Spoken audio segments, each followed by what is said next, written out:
Well, that escalated quickly, mate, didn't it? It did.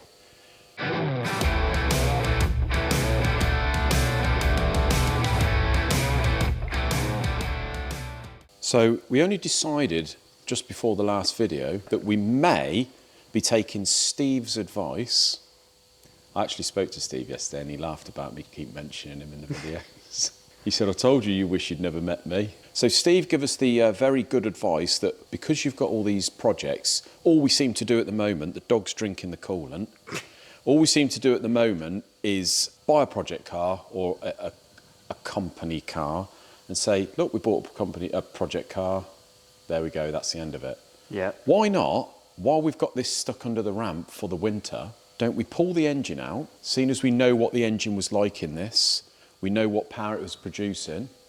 It's an unknown spec to a certain extent, so why don't we pull the engine out, pull it to bits, and make it faster, and talk our viewers through it as we go along, mate. Yeah. And see what we get out of it in the end, see what it drives like. See the engine running, because that's another thing that's always requested. Is, Yeah. Seeing.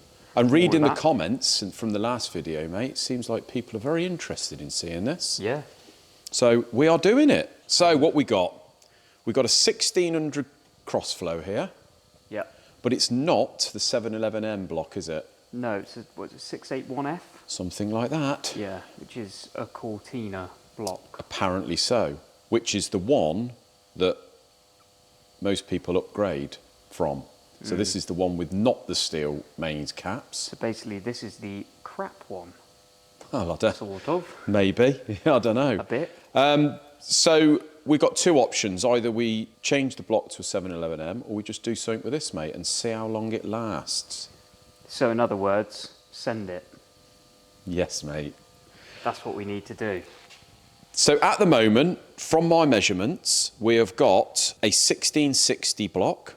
It's bored to plus 60 on a standard 1600. It's got the 1300 pistons with deeper valve pockets. Right. So someone has done some work to this. They've obviously added to bits. I might just grab a light quickly. So while you're grabbing a light, the idea of doing this is to run our viewers through, I mean, it's about as basic as they come, these motors, isn't it? The Crossflow motors. Yeah, but they're very good. They are, yeah. So it's run through some of the tuning processes, as in machining wise, why we do it, and what difference it's going to make, really. Yeah. So it's sort of educational. And at the end of it, hopefully, we can get a bit more power out of this, mate, and make it sort of what we want. Yep. It's a 1660 at the minute. What we want, really, is a 1760. Right. So that we means need boring another it from 100 cc. 81, it's 82 and a half now. We want to bore it to 85. So whether that means with this particular block, we're going to have to put liners in it, don't know yet. We'll wait till we get it to bits. We'll measure the thickness of the walls and etc. I mean, I'm sure there's going to be Crossflow guys out there that will tell us straight away off the top of their heads whether you can or not. But if not, we'll have to put liners in it. Maybe do something with the mains caps, maybe brace the originals or put steel caps in and line bore it. I'm sure we're going to get people saying the 681 is not good enough for tuning, but I'm sure. But what we're in the right game. If we are in the right wrong. game, and what we're out to prove really is, or to see, is whether we can actually do something with this, get decent power out of it, and see if it lasts really. Yeah. Isn't it? It's a project car, mate. It's a project. Exactly what this is. It's a little bit experimental. It is. And what a cool car to have as a project car for the company. A Mark 1 Escort. With the stripes. With the stripes. Even though it's not. Wicked car. I'm a little bit. I've got a bit of anxiety having this off the road because I like it so much. Yeah. And like to have it where I can just jump in and go for a blap. Well, the whole point was that it was usable and you could jump in it and you could go out. But now the head's off. Yeah. So. But we want to make this thing revvy. Yeah. More power. Maybe get some better top speed out of it so we don't have to change the box. Yeah. So, as I say, at the moment it's a 1660. What's beyond the pistons, we do not know. It's more than likely standard rods, standard crank, etc. Yeah. What we're going to do is potentially put some liners in it, change the pistons and rods to 85mm. I think we're going to probably go for the long rods, short piston setup. So that's where where the gudgeon pin is further up, closer to the crown, Longer rod, less lateral movement, Yeah. more revs. So less rod angle, basically. Basically, mate. Have a look what the crank's like, see what crank's in it. We're going to obviously balance everything. We're going to we're going to lighten the flywheel, balance all the crank assembly, the short motor, pucker. Yeah. So, as I say, yeah, someone's been amongst that because it's got the 1300 pistons. That is one of the sort of cheaper tuning mods that they did back in the day. So, the 1300 pistons, the 1100, the 1300 and the 1600 have all got the same bore size. Oh, right. 81 mil. The difference is the bowls in the piston are smaller. Yes, so the idea on the crossflow was that they moved the combustion chamber from the cylinder head into the piston, didn't they? Which is why you've got a flat cylinder head Basically, on a crossflow. yeah. So the 1300 block is shallower, Yeah. runs a shorter stroke, Right. but the same size bore. So that's one way you would look without looking at the numbers. Whether Yeah. it's a 1600 block, you go from the water pump to the surface of the block and take that measurement. Ah, right. So we also found this nice bit of corrosion in number one. we did. I'm cylinder. absolutely amazed that this thing wasn't using any oil at all. It didn't seem. Bear to in be, mind, did we'd it? done a couple of track days with it. Well, not only that, but it went and got tuned like that, and there was no, no suspicion of any problems or anything. So. No, all right on the compression, which just goes to show how good these old motors were, wouldn't it? They can run. I mean, if you had a bore like that in a modern motor, chances are it would be hopeless. So, yeah, the 1300 pistons, because it's a smaller bowl, more compression. That was one of the mods. Okay, get that compression up. But if we're going to be buying aftermarket pistons, mate, we want to be aiming for like 11.5, 12 to 1, something like that. Get so it up a bit basically, we're building a race motor. Yeah, why not? We may as well. I mean, all I do is drash it around on the road. If it runs a bit crap, I shouldn't think it's going to run a bit crap down the bottom, is it? If it is, mate, I'll give it more revs. Yeah, that's the way to combat give more that, revs. Let's just light the thing up. Yeah. So we're going to be doing it proper on the bottom end. Head-wise, done some measurements. Now, this is a head that CTM has done in the past because it's got their numbers on it. Oh, right. Perfect. They always stamp their numbers here, look, CTM, and that is 675. So when Charlie looks up that, he can tell exactly what he's done to it. And this is, going by the valve size and the port size, what they call a stage 1 head. Nice. So it's standard 1600E valve sizes, so quite small valves in this.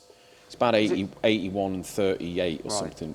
No, about 31 and 38, something like that. Ports, it has been ported, but it is ported at stage 1 spec. Right. So we're going to be going out to a stage 3 on this, mate.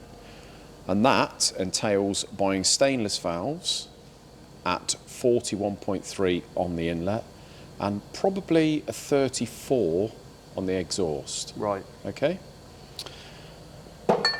And that's pretty much like the biggest inlet you can get. I think you can go. So then you've got you need to match the ports to those valves. So there's calculations that you do when you're building a race cylinder head. So you're putting bigger valves in, porting it, and there's a sort of valve to port ratio that they use.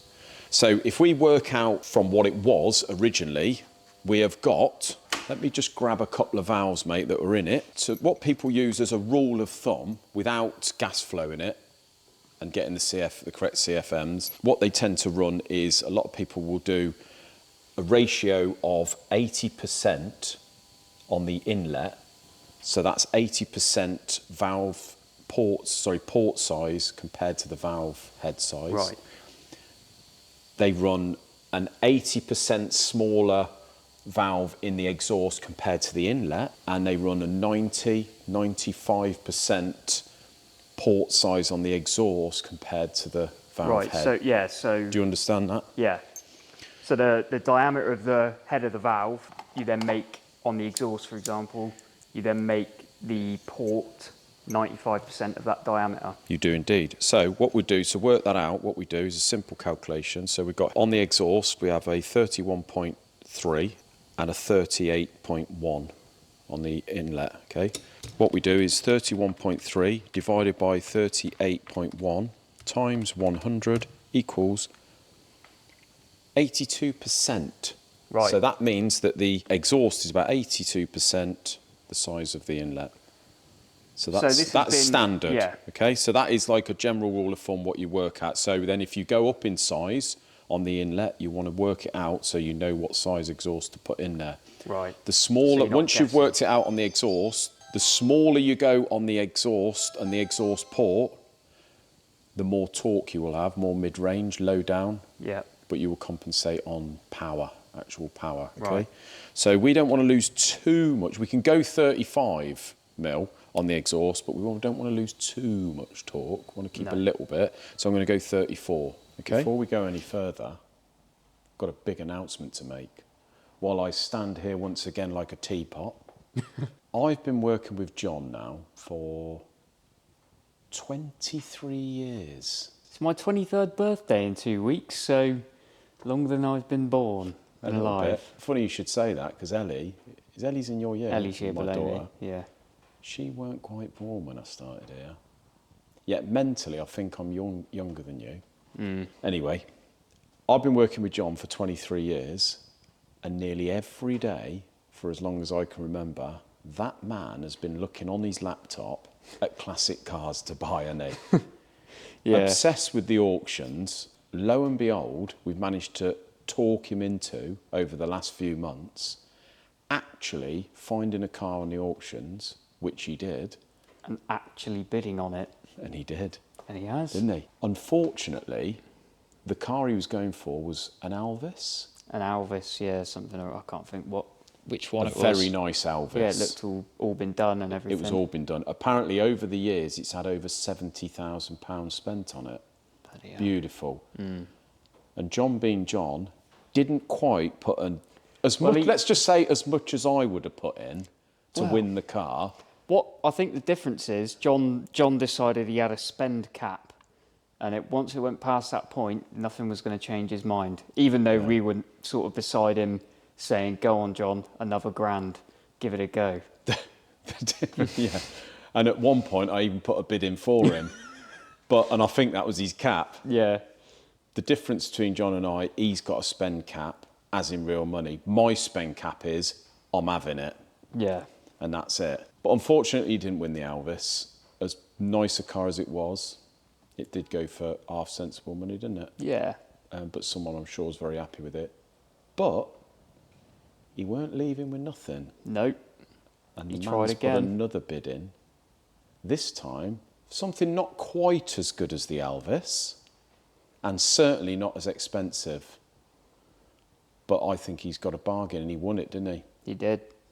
It didn't even meet the reserve. It didn't meet the reserve, But and he they had to got in wait for touch 2 afterwards. days to get in touch with him and say, yeah, you can have it for that. So how much did he pay for it? I think it was about, before fees, I think it was about 3.5, something like that. £3,500, mate. Yeah, around that region, maybe a little bit more, but And Dan, our friend who's just bought a recovery truck, which is very handy, has gone up today and collected it for him. Turned up here at lunchtime, and we've spent all afternoon getting it going, haven't we, for him? Should we show him? yeah.